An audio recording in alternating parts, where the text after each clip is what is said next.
kami masuk Tuhan dalam hadirat-Mu, lebih dalam lagi Yesus. Ini hati kami Tuhan, ini kerinduan kami Tuhan.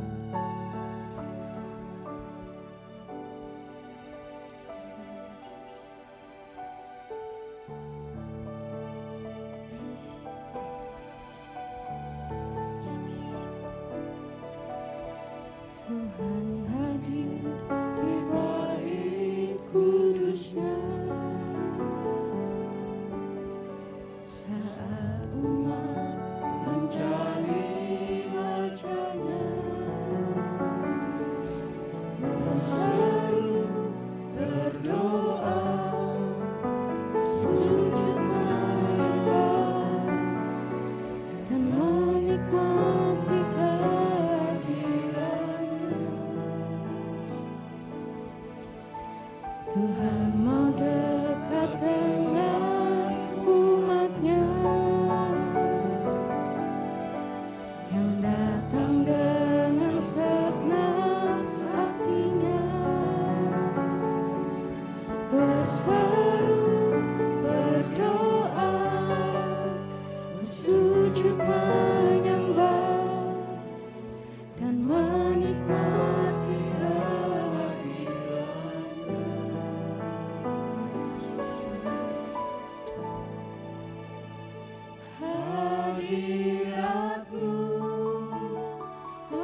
Bapak Ibu, kita mau bangkit berdiri. Kita mau pujikan. Tuhan hadir di bait kudusnya. Saat umat mencari wajahnya, berseru, berdoa, bersujud menyembah, dan menikmati kehadirannya. Tuhan mau dekat dengan umatnya. Tuhan mau dekat dengan umatnya. Yang datang dengan segenap hatinya, berseru, berdoa, bersujud menyembah, dan menikmati kehadirannya. Hadirat-Mu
biarkan jemaat saja yang memuji nama Tuhan kita.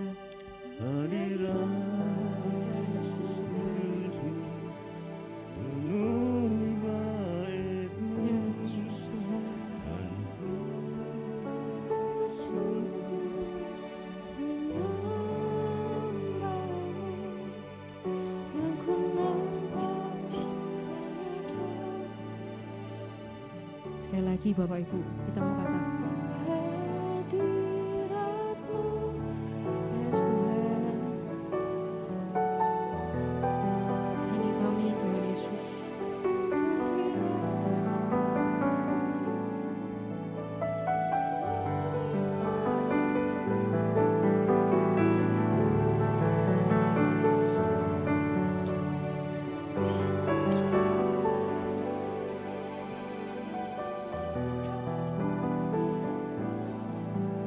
sekali lagi Bapak Ibu, kita mau katakan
yang semakin bertambah Tuhan. Biarlah kami yang semakin berkurang Tuhan.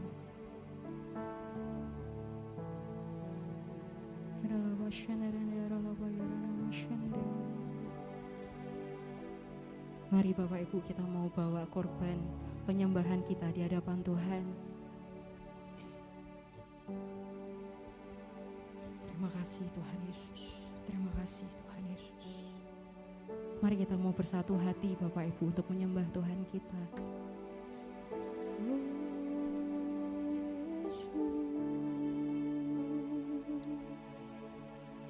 Terima kasih Tuhan,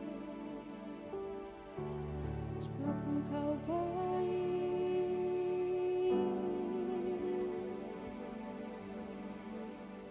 Engkau baik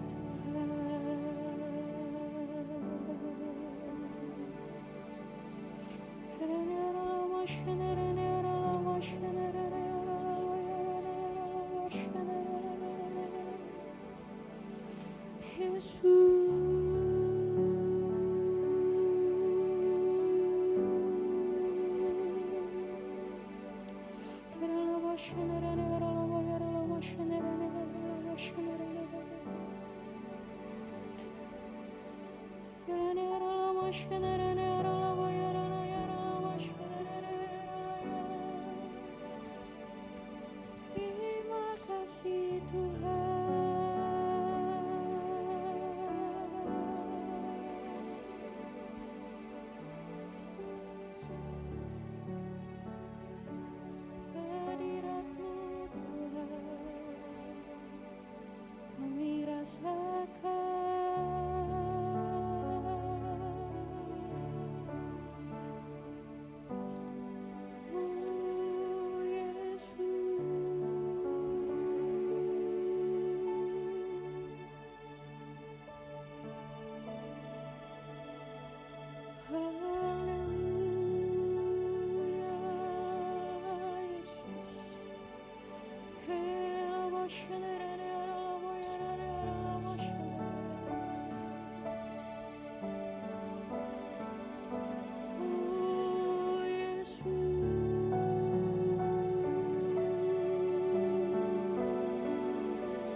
Yesus untuk pagi hari ini Bapa.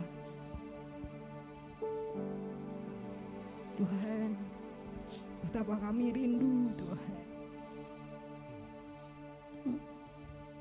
Terima kasih untuk salib-Mu Tuhan.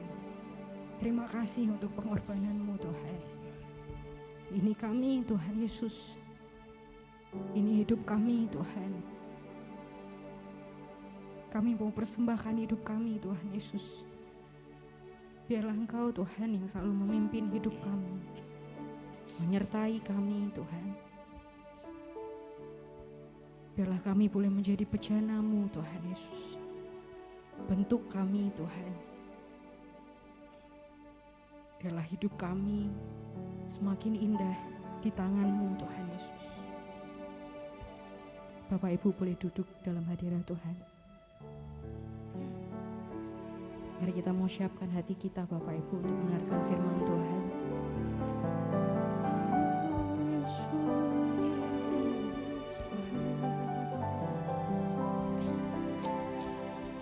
Bagaikan bencana siap dibantu, inilah hidupku di tangan-Mu, dengan urapan kuasa Roh-Mu ku dibaharui selalu.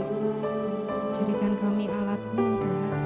Jadikan ku alat dalam rumah-Mu. Inilah hidupku di tangan-Mu. Ikhlas turut kehendak-Mu. Pakailah sesuai rencana-Mu.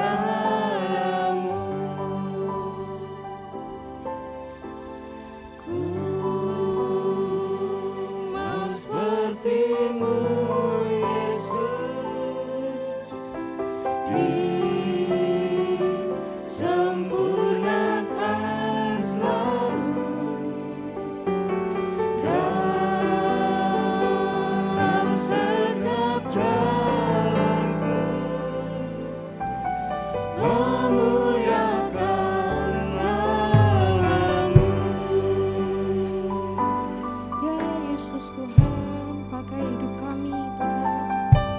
Bagaikan bejana siap dibantu, demikian hidupku di tangan-Mu, dengan urapan kuasa Roh-Mu ku dibaharui selalu. Jadikan ku alat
Yesus. Haleluya.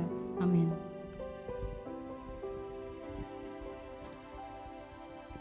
Mari kita berdoa sekali lagi. Terima kasih Bapa di surga buat pagi hari ini. Kami percaya dan merasakan kasih-Mu yang besar, cinta-Mu yang besar buat kami, karena Engkau memberikan anak-Mu yang tunggal, Yesus Kristus, untuk mati, karena Engkau mengasihi dan mencintai kami. Pagi hari ini biar kami kembali merasakan kehangatan kasih dan cintanya Tuhan, supaya kami benar-benar mengalami dan kami bisa membagikan kasih itu kepada orang-orang di sekeliling kami. Hidup kami akan bersinar berbeda karena Engkau ada dalam hidup kami. Kami siapkan hati kami untuk mendengar firman-Mu dengan pikiran yang terbuka, hati kami terbuka, menerima setiap benih firman yang berkuasa mengubahkan kehidupan setiap kami. Di dalam nama Tuhan Yesus, semua kita yang percaya berkata, amin. Shalom, selamat pagi Bapak Ibu semuanya. Terima kasih buat kesempatan yang diberikan oleh Bapak Gembala, Bapak Pendeta Yohan dan keluarga dan segenap pengurus di tempat ini. Terima kasih buat kesempatannya yang diberikan untuk saya bisa berbagi pagi hari ini. Dan saya mengucapkan selamat Paskah walaupun sudah lewat Paskahnya 1 minggu yang lalu, tetapi kuasa dari kematian dan kebangkitan Kristus kita bisa rasakan setiap hari.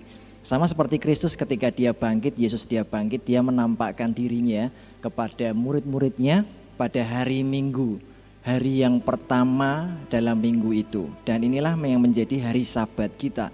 Kalau orang Israel hari Sabatnya hari Sabtu, tapi kalau kita hari Sabatnya adalah hari Minggu. Allah bekerja 6 hari, dia menciptakan segala sesuatunya, dan kemudian dia berhenti, dan itu menjadi Sabat. Bukan karena capek, tapi karena pekerjaan Allah telah selesai dan sempurna, kemudian dia beristirahat, dia berhenti. Tapi kalau kita dibalik, kalau Allah bekerja lalu Allah berhenti. Kalau kita setiap hari Minggu ini jadi hari yang pertama dalam minggu ini kita berkumpul bersama, jadi hari Sabat kita, hari perhentian untuk terima sesuatu dari Tuhan karena dia Allah. Dan dalam diri setiap orang yang percaya selalu mengalir aliran-aliran air kehidupan, karena kita bersama sumber kehidupan kita. Setiap hari Minggu kita berkumpul melanjutkan apa yang telah dilakukan oleh para rasul dari gereja mula-mula, dan kita teruskan sampai hari ini untuk memberitakan kematian dan kebangkitan Kristus. Dan sampai detik ini kita menjadi gereja akhir zaman, terus melakukannya setiap hari Minggu untuk kita terima berkat dan anugerah Tuhan. Kemudian besok kita bekerja di dalam penyertaan Tuhan. Itulah bedanya. Kita perlu datang sama Tuhan di hari Sabat ini untuk mengambil waktu teduh, meninggalkan semua pekerjaan kita, mengarahkan hati dan pikiran kepada Yesus Kristus. Selalu ada pengharapan ketika kita mengingat akan kematian dan kebangkitan Kristus. Kuasa kebangkitannya dalam hidup kita, maka akan selalu ada pengharapan, sukacita, kekuatan, iman yang dibangkitkan setiap kali kita datang dan mengingat Yesus. Kalau kita ingat masalah hidup kita terus, kita akan lemah, Bapak Ibu Saudara. Tapi kalau kita ingat akan janji firman Tuhan, itu yang membuat iman kita bangkit. Ingat, iman muncul dari pendengaran akan firman. Sebaliknya, ketakutan juga muncul karena pendengaran. Jadi iblis tahu bagaimana cara Allah bekerja, maka dia meniru cara Allah bekerja. Nah, kita manusia tergantung kita mau mendengar berita yang mana. Kalau kita mendengar berita firman, selalu ada iman, pengharapan, damai sejahtera, sukacita. Kalau kita isinya dengar berita-berita dunia terus, kita lupa baca firman, lupa merenungkan firman, jadinya kita lemah. Fokus kita beralih kepada apa yang terjadi di dunia ini, padahal kita adalah gereja dan anak-anak Tuhan. Dan minggu ini, hari ini kita mau diingatkan tentang kesatuan. Next slide berikutnya. Kesatuan bukan keseragaman. Kesatuan kita di dalam Kristus itu seperti harmonisasi, ya, sesuatu yang harmonis. Kesatuan itu bukan seragam, semua kita sama seperti kalau anak-anak kita ke sekolah ada seragam, semua sama seragam. Oh pasti sama karena seragamnya ditentukan. Tetapi kesatuan kita di dalam Kristus itu bukan seragam. Artinya memang ada perbedaan, pasti. Suami istri aja ada perbedaan, jangankan kita yang di dalam gereja, dalam komunitas. Jadi jangan berharap bahwa semua kita akan sama, tidak akan terjadi. Justru Tuhan menciptakan kita berbeda, supaya ada keunikan, ada keragaman, tetapi kita bisa menjadi satu. Ada kasih di sana, ada yang ngalah, ada yang berkorban. Kadang kita marah, kadang ada konflik. Tidak ada masalah, semua itu dinamika, bagian dari dinamika kehidupan. Justru dari situ kita bisa belajar saling mengasihi. Kita bisa belajar bersabar. Kalau kita nggak pernah ketemu sama orang yang menjengkelkan kita nggak pernah tahu dan belajar dan tahu apa itu bersabar. Kalau ketemunya sama orang-orang baik semua, pemikirannya sama seperti kita, ya kita bisa sabar. Tapi begitu orang yang ketemunya beda sama kita, cara mikirnya lain, cara bicaranya lain, pendapatnya lain, karakteristiknya beda, itu membuat kita bisa terjadi gesekan, dan itu wajar. Ya, bilang sama saudara kita, suami istri kita, wajar, biasa aja, perbedaan itu pasti terjadi. Dan justru di sanalah letak keindahan kesatuan di dalam Tuhan. Next slide. Itu sama seperti kesatuan Allah Tritunggal. Allah kita satu, tetapi tiga pribadi. Rekan-rekan kita mungkin, rekan-rekan saudara-saudara kita yang beragama lain mungkin salah mengerti bahwa kita dikira punya tiga Allah. Tapi sebetulnya satu Allah. Tapi memang punya tiga pribadi, diwujudkan atau dinyatakan, diekspresikan dalam tiga pribadi. Bapa, Putra, Roh Kudus. Bisa dibedakan, tetapi tidak dapat dipisahkan. Jadi Bapak, Yesus, Roh Kudus itu nggak pernah iri-irian gitu, marah-marahan gitu, nggak pernah. Nggak pernah sedetik pun Yesus itu iri sama Roh Kudus. Roh Kudus juga nggak pernah iri sama Yesus. Dan Yesus juga nggak pernah marah sama Bapak tuh. Oh, Bapak enak ya, di surga, di tahtanya nggak pernah kemana-mana. Aku yang turun jadi manusia, menjadi korban gitu. Tapi semuanya mereka lakukan di dalam satu kesatuan. Dan representatif yang paling mendekati di dunia ini saat kita hidup itu adalah keluarga. Keluarga. Karena di kitab Kejadian dikatakan seorang laki-laki akan meninggalkan istrinya dan menjadi satu. To be one, oneness, menjadi satu. Satunya ini bukan satu tunggal, tetapi satu dengan ada anggotanya. Suami dan istri tapi jadi satu. Lalu ditambah anak. Keluarga itu representatif atau gambaran yang paling mendekati yang bisa menggambarkan siapa Allah. Karena di dalamnya ada anggota tapi bisa jadi satu. Maka yang selalu ingin dirusak oleh iblis adalah keluarga. Karena kalau keluarga rusak, generasi di bawahnya akan lebih sulit mengenal Allah dan jauh dari Allah. Fungsinya dirusak, papahnya dirusak, pernikahan dirusak, ada perceraian, anak-anak terlantar gitu. Nanti terus gitu. Nanti anak-anaknya lihat contoh papa mamanya, dia nikah lagi ya terjadi seperti itu lagi. Nah, terjadi lingkaran setan. Itu yang iblis ingin lakukan karena keluarga tempat di mana Tuhan menempatkan semua blessing dan berkatnya pada awalnya, belum ada gereja, diberikan pada Adam dan Hawa, diberkati mereka, diberikan mandat untuk menguasai bumi. Itu kuasa yang sangat besar. Belum ada gereja waktu itu, gereja baru muncul di perjanjian baru di peristiwa Pentakosta. Tetapi pada awalnya sebetulnya semua janji Allah itu dititipkan, diberikan kepada Adam dan Hawa di dalam keluarga. Kalau keluarga kita bersatu, ada kesatuan, di sana ada janji Allah. Perbedaan itu biasa, selalu akan ada konflik, bisa ada gesekan. Tetapi kalau kita lihat janji Allah, yang penting terutama suami istri harus sepakat walaupun ada perbedaan. Pak, aku tuh pengennya begini, kita beli mobil dulu ya daripada motor, atau beli mobil dulu atau rumah dulu gitu. Ini buat biaya anak dulu atau yang ini dulu. Bisa jadi perbedaan pendapat. Kita kasih keluarga ini berapa, kita kasih mertua kita berapa, kita kasih mamah yang ini berapa, papa berapa. Nah, itu perbedaan-perbedaan. Tetapi yang penting setelah diputuskan sepakat. Ketika ada kesatuan, kesepakatan, di sana berkat Tuhan dicurahkan. Apapun masalahnya, apapun yang terjadi, harus ada kesepakatan. Alkitab berkata, bagaimana mungkin dua orang berjalan tanpa kesepakatan? Nggak akan bisa. Jadi kalau keluarga ingin berjalan, kita ingin berjalan bersama, harus sepakat. Kalau sudah diambil keputusan, pilihan, oke, kepala keluarga milih, istri dan anak mendukung dengan apapun resikonya. Yang penting ada kesatuan hati, sekalipun masih ada perbedaan keinginan dan pendapat. Dan itu wajar, itu tidak bisa kita hilangkan. Karena kesatuan bukan keseragaman, tetapi kesatuan justru perbedaan dan kita tetap bisa jadi satu. Next slide. Kita bisa menjadi satu karena Kristus. Kita buka ayat kita di Efesus pasal yang kedua. Nanti Bapak Ibu Saudara bisa baca di rumah dengan lebih lengkap. Surat Efesus, surat Rasul Paulus kepada jemaat di Efesus pasal 2. Ayat yang ke-11 judulnya dipersatukan di dalam Kristus. Karena itu ingatlah bahwa dahulu kamu sebagai orang-orang bukan Yahudi menurut daging yang disebut orang-orang tak bersunat oleh mereka yang menamakan dirinya sunat, yaitu sunat lahir yang dikerjakan oleh tangan manusia. Dahulu kita sebagai orang bukan Yahudi, secara daging kita orang Indonesia, tulen. Karena lahir di Indonesia, darahnya orang Indonesia. Disebut orang-orang tak bersunat, kita disebut orang kafir gitu. Orang-orang enggak percaya gitu. Waktu itu bangsa pilihan adalah Israel.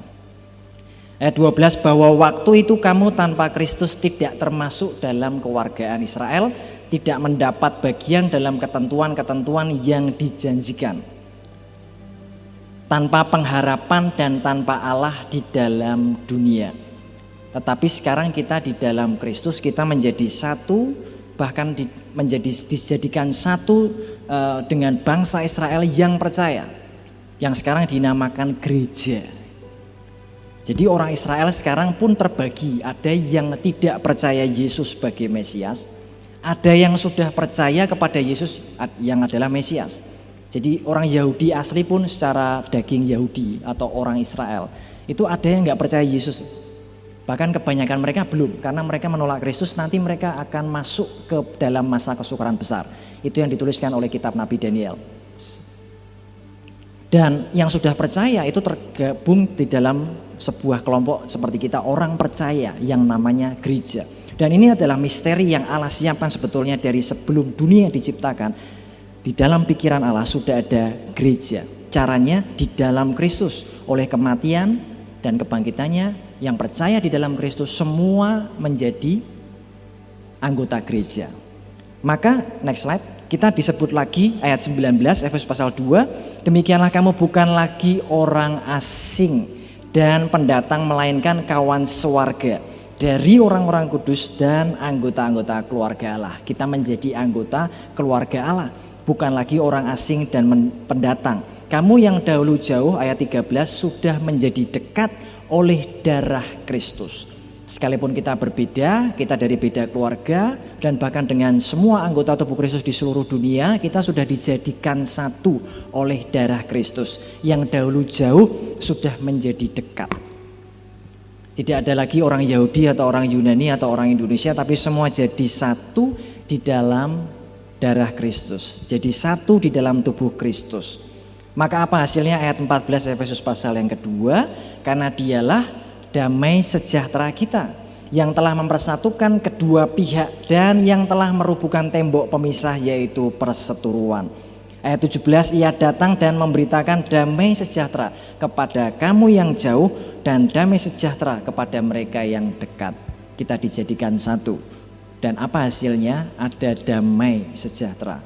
Dan semua ini bisa kita dapatkan kesatuan dalam Kristus kalau terlebih dahulu kita mengenal apa itu kasih karunia Allah. Di Efesus pasal yang kedua, nanti Bapak Ibu baca di ayat 1-10 itu bicara tentang kasih karunia Allah. Kita diselamatkan oleh karena kasih karunia Allah. Apa itu kasih karunia?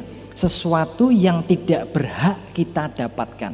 Itu murni pemberian Allah. Bahkan Allah sebetulnya tidak wajib memberikan kepada kita, karena manusia Adam dan Hawa sudah jatuh dan memilih dosa. Dan kita sebagai keturunan Adam yang pertama terhitung sebagai orang berdosa. Bayi yang baru lahir terhitung sebagai orang berdosa. Tapi di dalam Yesus Kristus, oleh karena satu ketaatan oleh satu orang ini, Yesus Kristus, semua kita yang percaya menjadi orang benar. Dan itulah keselamatan. Kasih karunia, oleh karena kasih karunia kamu diselamatkan oleh iman, itu bukan hasil usahamu tapi pemberian Allah. Keselamatan kita itu karena kasih dan pemberian Allah. Kalau kita mengerti akan ini, baru kita bisa menjadi satu di dalam Kristus di antara sesama kita. Karena kita sadar bahwa hidup kita ini cuma karena pemberian atau kasih karunia Allah. Disitulah dasar yang membuat kita bisa bertahan ketika ada konflik, ketika ada perbedaan. Karena selalu kita sadar bahwa hidupku ini cuma karena kasih karunia Allah, karena kemurahan Allah. Kalau Tuhan gak pernah bayar dan mati bagi dosa kita, kita tidak pernah bisa diselamatkan. Yohanes 3:16, apa alasannya Tuhan mau turun jadi manusia? Karena begitu besar kasih dan cintanya. Jadi cuma karena ada satu alasan saja, Yesus mau turun jadi manusia dan mati menggantikan dosa kita. Dia yang tidak berdosa, tidak mengenal dosa, di dalam dia tidak ada dosa, tapi dia dijadikan korban dosa dengan mati di atas kayu salib. Tubuhnya hancur, wajahnya hancur, dia terima semuanya, terhitung sebagai orang yang terkutuk karena mati di atas kayu salib.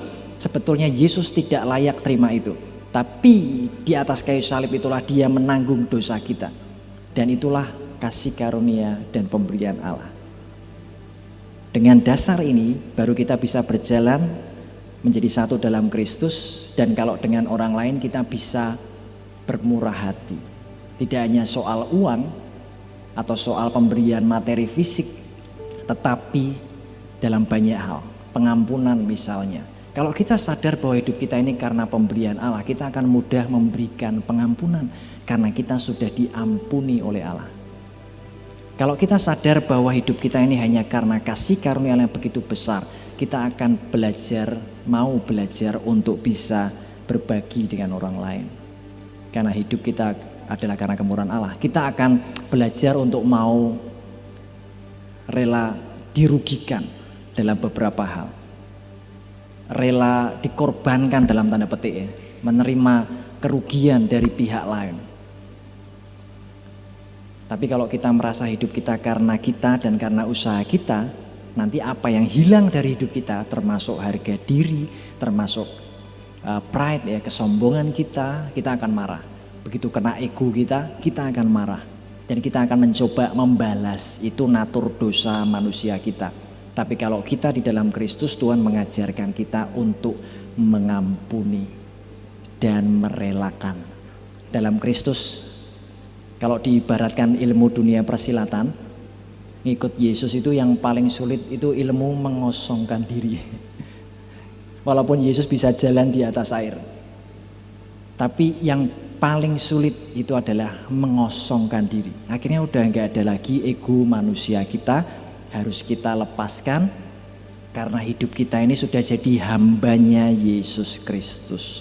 Sudah gak ada lagi yang layak untuk kita pertahankan.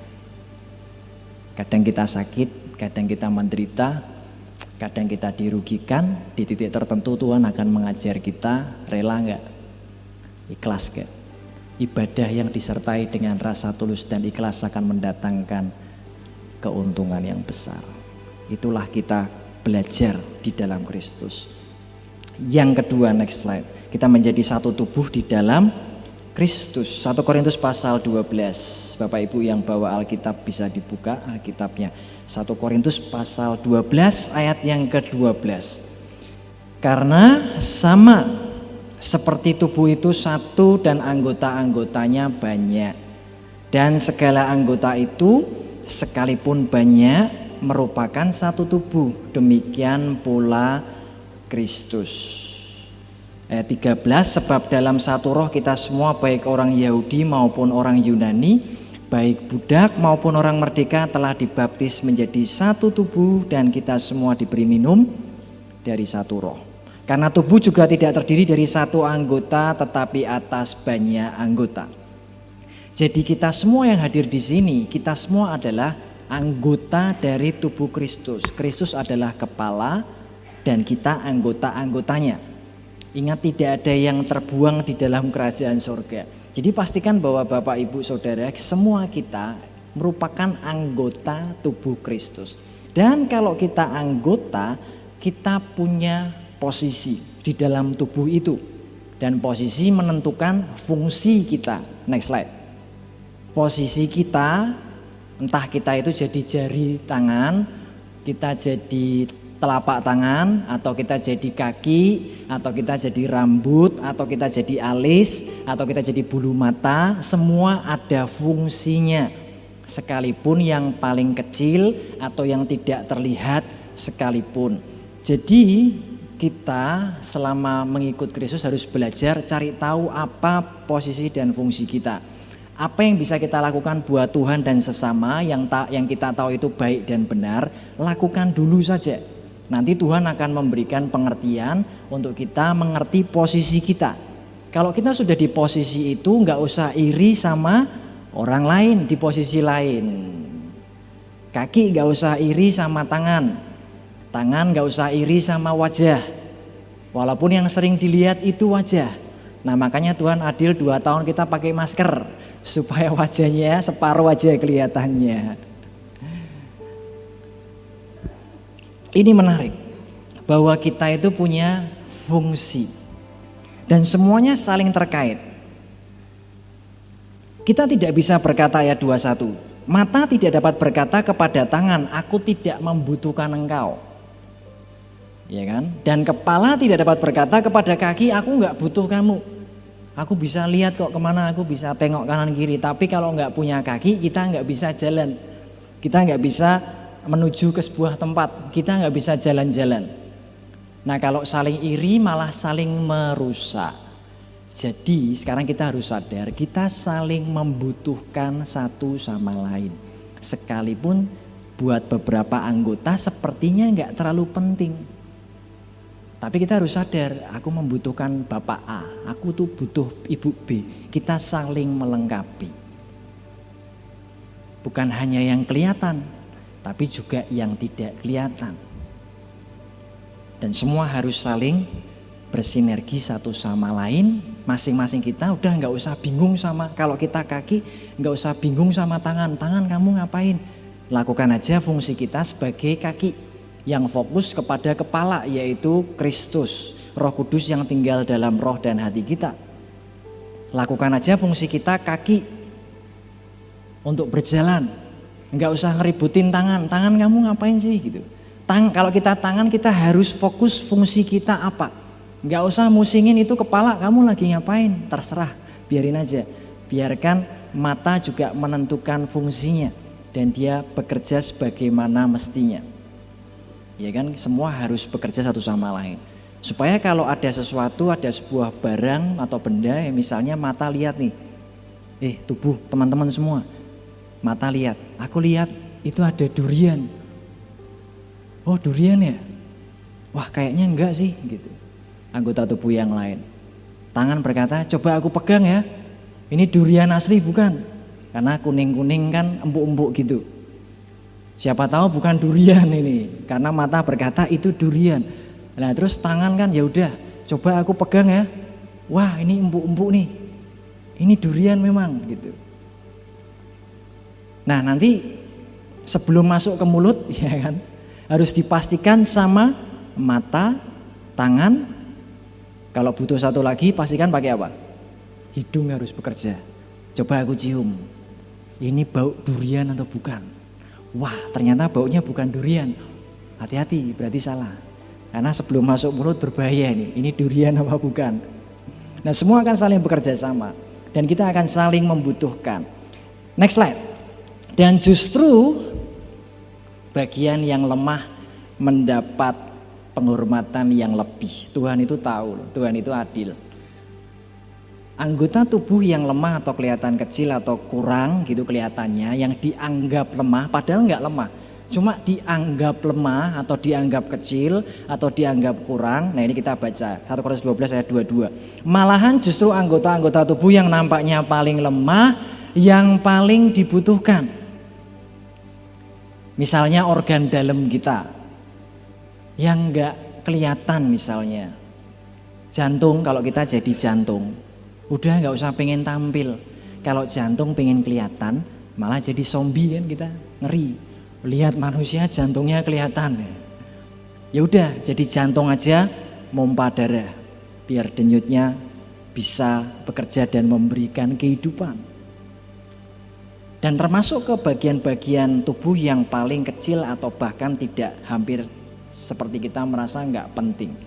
Kadang kita merasa kuku kita nggak penting ya, tapi waktu gatel, coba kalau nggak ada kuku, itu rasanya kurang mantep. Dan semua anggota tubuh kita ada fungsinya. Kuku aja kelihatannya nggak penting, ternyata ada fungsinya. Semua ada fungsinya.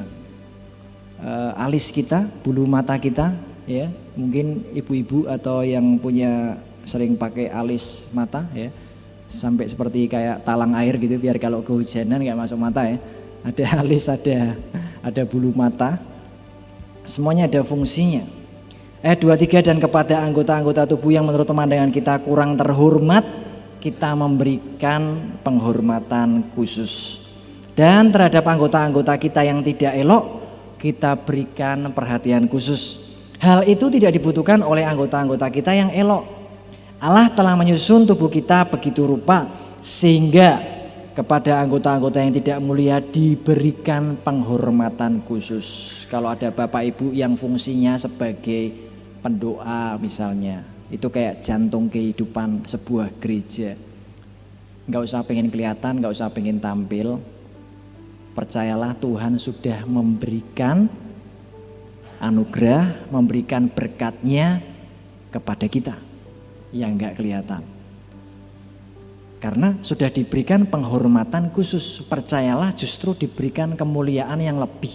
Nanti waktu kita di surga, siapa tahu justru orang-orang seperti ini yang jauh lebih mulia daripada orang-orang seperti saya yang kelihatan di depan.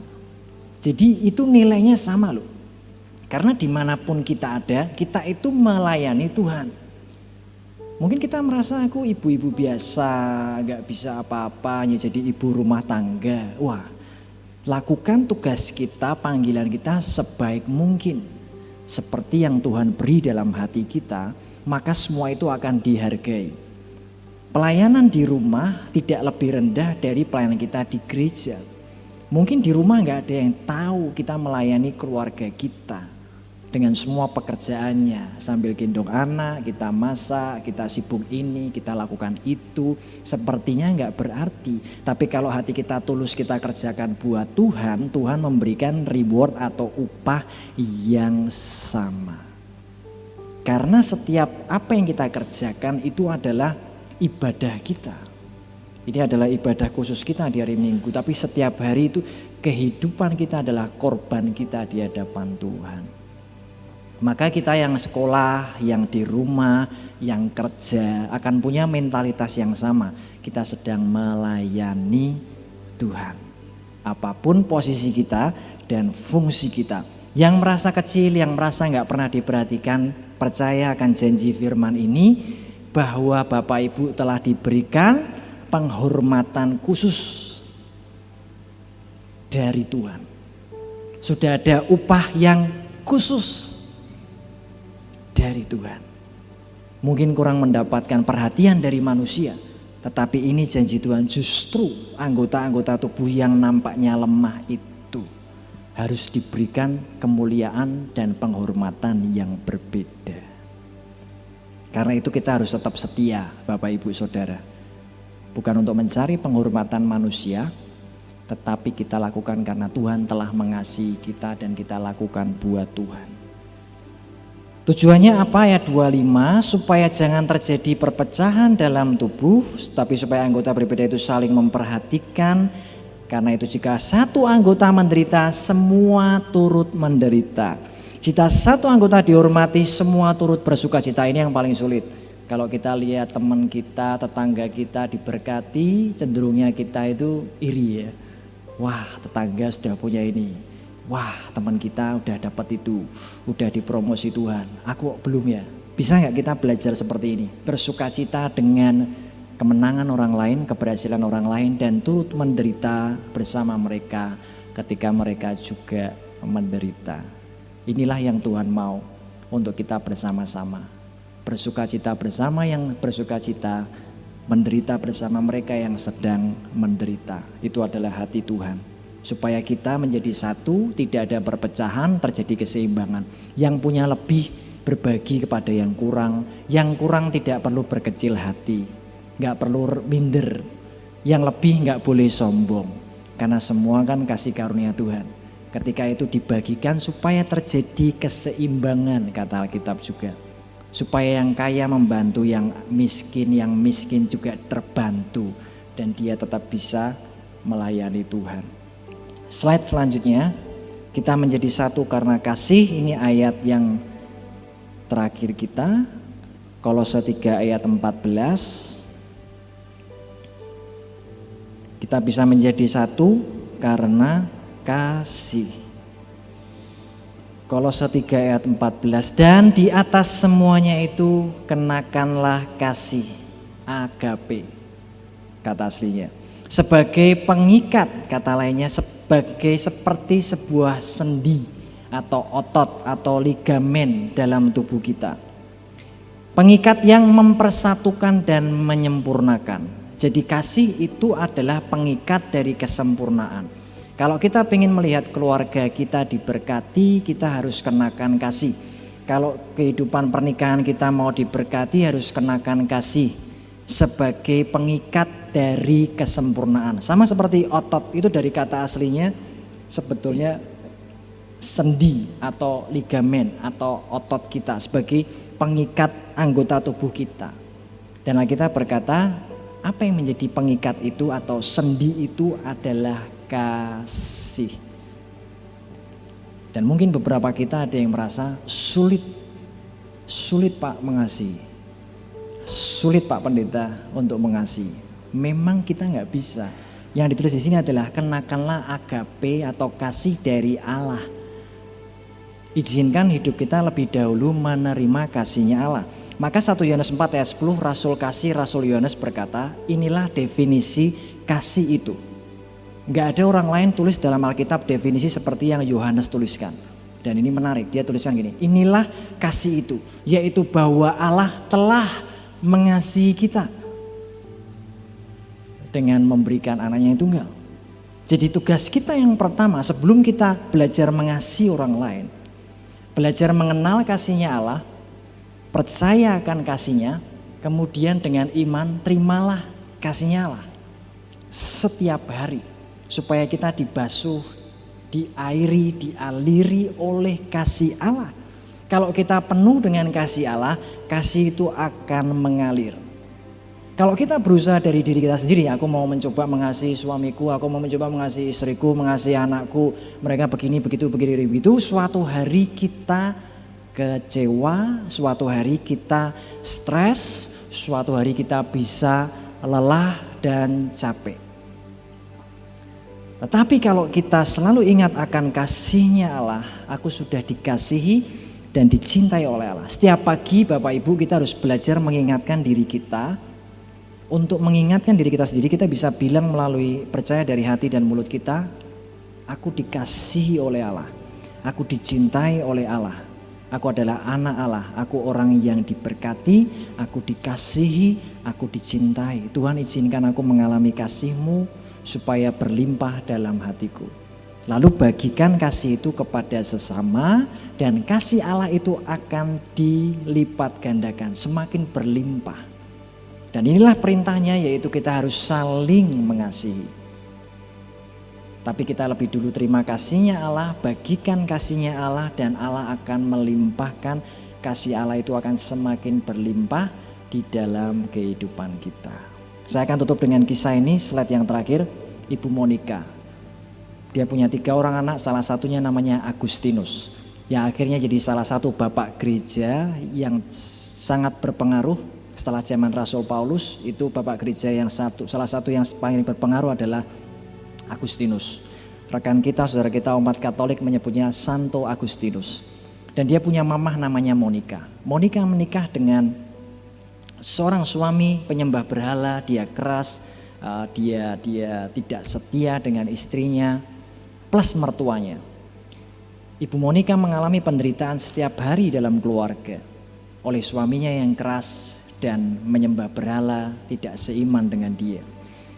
Dia alami bertahun-tahun. mengalami hal yang buruk, yang tidak baik dalam dirinya. Karena suaminya suka mabuk, suaminya keras, dan plus dengan mertuanya. 20 tahun dia berdoa, dan doanya adalah supaya suaminya bisa mengenal akan Tuhan. Dan doanya dijawab Tuhan tepat sebelum suaminya meninggal. 20 tahun dia berdoa, suaminya minta dibaptis sebelum dia meninggal. Berapa tahun? 20 tahun. Setiap hari Agustinus menulis di bukunya, dia beri kesaksian tentang mamahnya, Ibu Monica, bahwa mamahnya selalu bersabar dengan papahnya, suaminya, tidak pernah mengeluarkan kata-kata yang kasar, gak pernah memaki, tidak pernah marah, memberikan contoh dan teladan yang baik, dan setiap kali mendoakan ayahnya. Sampai 20 tahun, akhirnya janji Tuhan digenapi.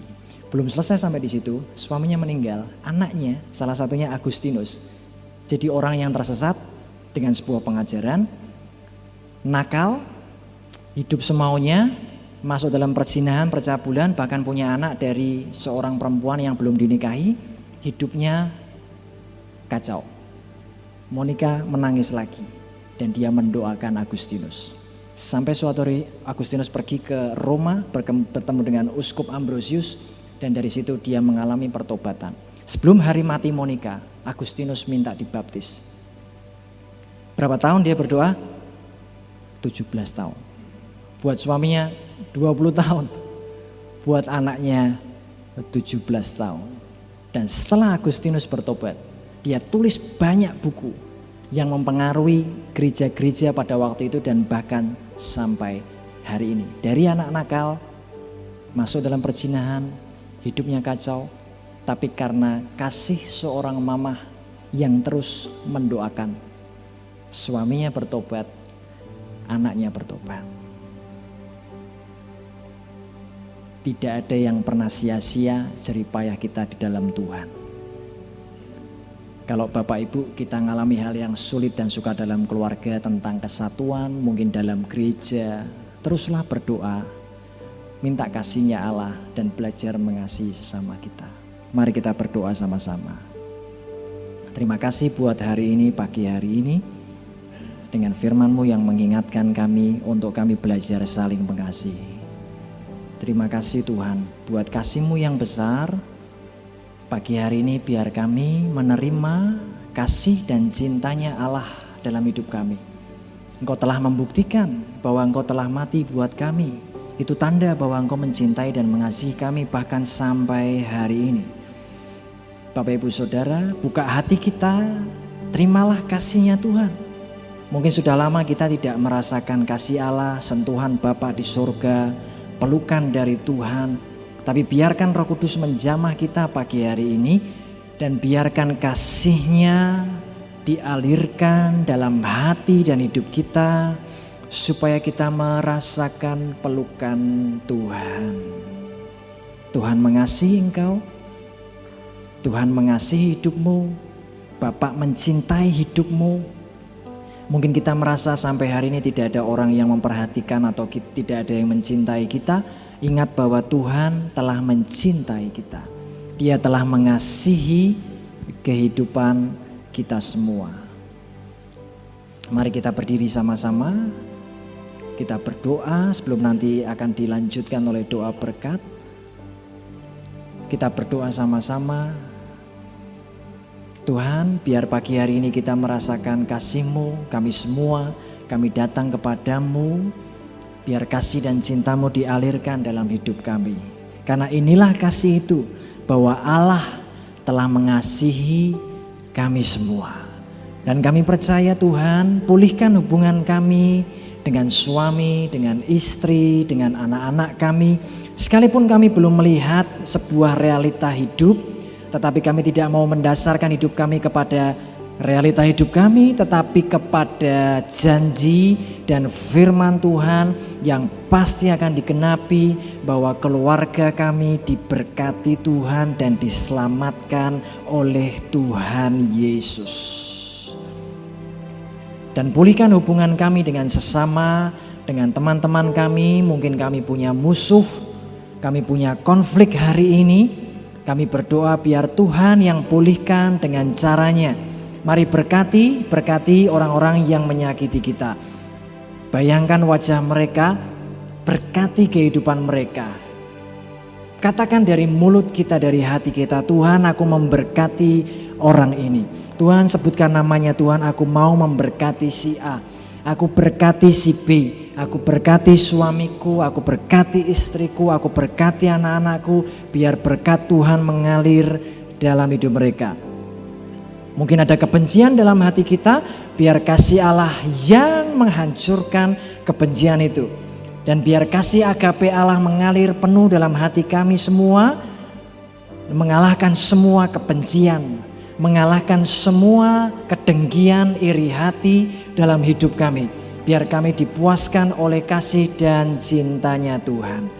Terima kasih Tuhan buat pagi hari ini, dan kami terima berkat-Mu Tuhan. Kami juga terima kesehatan dan kekuatan di dalam Tuhan. Juga bagi Bapak Gembala, Bapak Pendeta Yohan, kami doakan, kami berkati kehidupannya terus semakin mulia, diberkati dengan kekuatan dan anugerah Tuhan, kesehatan dan kekuatan dari Tuhan. Oleh kuasa kebangkitan-Mu juga seluruh keluarga hamba-Mu selalu diberkati dalam perlindungan dan penjagaan Tuhan. Dan juga buat kami semua. Terima kasih Tuhan, di dalam nama Tuhan Yesus kami berdoa dan kami mengucap syukur. Semua kita yang percaya berkata amin. Silakan duduk kembali. Haleluya. Shalom sidang jemaat yang kasih Tuhan. Dengan penuh sukacita kami menyambut kehadiran Bapak Ibu Saudara sekalian di dalam ibadah raya onsite kita pada saat ini. Saya akan menyampaikan beberapa informasi kegiatan gereja kita selama sepekan yang akan datang. Yang pertama, atas nama Gembala Sidang dan juga pengurus dari GPI Semarang Indah, kami mengucapkan banyak terima kasih kepada Bapak Pendeta Yogi Santoso yang sudah membagikan berkat firman Tuhan bagi kita pada saat ini. Dan kami berdoa biarlah Tuhan yang akan terus memberkati dan memakai pelayanan Bapak Pendeta Yogi Santoso bagi kemuliaan akan nama Tuhan. Untuk ibadah raya onsite kita minggu depan di tanggal 1 Mei 2022, masih diadakan pada pukul 8 pagi dan firman Tuhan akan disampaikan oleh Bapak Pendeta Yohan Hadi Praitno. Dan bagi jemaat yang belum bisa hadir di dalam ibadah onsite dapat tetap mengikuti ibadah secara online pada sore hari pukul 5 sore di channel YouTube GPI Semarang Indah. Bagi Bapak Ibu yang akan memberikan persembahannya bagi pelayanan dan juga pekerjaan Tuhan, nanti amplop persembahan dapat dimasukkan ke dalam kotak persembahan yang ada di pintu keluar gereja ketika nanti Bapak Ibu akan pulang. Kembali kami mengingatkan kepada Bapak Ibu saudara sekalian untuk tetap menjalankan protokol 5M, memakai masker, menjaga jarak, mencuci tangan, menghindari kerumunan dan mengurangi mobilitas karena pandemi belum usai. Dan setelah menerima doa berkat, Bapak Ibu kami himbau untuk dapat segera pulang ke rumah masing-masing guna mencegah terjadinya kerumunan. Dan marilah kita akan mengakhiri ibadah kita pada saat ini dengan menerima doa berkat. Saya mengundang Bapak Ibu bangkit berdiri bersama-sama dan kita datang kepada Tuhan. Sungguh Tuhan kami bersyukur buat kasih setia Tuhan yang begitu besar di dalam kehidupan kami. Engkau yang sudah memberikan kami kehidupan yang baru. Engkau yang sudah memberikan anak-Mu yang tunggal bagi kami semua Tuhan. Sehingga iman percaya kami dan pengharapan kami kepada Tuhan tidaklah menjadi satu hal yang sia-sia. Karena kami percaya, kami menerima janji akan kehidupan yang kekal dan kasih Tuhan yang begitu luar biasa di dalam kehidupan kami. Bapak Ibu dikasih Tuhan, pada akhir ibadah hari ini, angkatlah kedua tanganmu kepada Tuhan dan terimalah berkat dari Tuhan kita Yesus Kristus. Diberkatilah dengan kesehatan yang baik, diberkatilah keluarga dan rumah tanggamu, diberkatilah usaha dan pekerjaanmu, dan diberkatilah segala hasil pekerjaan tanganmu, karena Tuhan yang menyertakan engkau. Tuhan akan memberkati dan melindungi engkau. Tuhan menyinari engkau dengan wajah-Nya dan memberikan kepadamu kasih karunia-Nya. Tuhan memalipkan wajah-Nya kepadamu dan akan memberikan kepadamu damai sejahtera. Mulai saat ini sampai Maranatha, Yesus datang untuk kali yang kedua. Mari kita yang percaya terima berkat Tuhan, katakan dengan iman bersama-sama. Amin.